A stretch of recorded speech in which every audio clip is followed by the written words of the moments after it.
শহরের মানুষেরা গ্রামের পরিবেশ ভালোবাসে। তার একটাই কারণ, সেখানে সবুজের দেখা মেলে। গ্রামের চাষের জমিতে হওয়া সবজিগুলো দেখে ছোট বড় সকলের মন আনন্দে ভরে যায়। তবে শহরের মানুষদের কাছে এটা স্বপ্ন।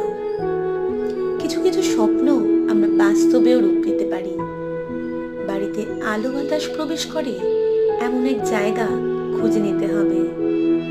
চেষ্টা করলে আর গাছের প্রতি ভালোবাসা থাকলে আমরাও নিজেদের বাড়িকে সবুজে ভরিয়ে তুলতে পারি। সহজ করে ভাবলে সবটাই করা সম্ভব।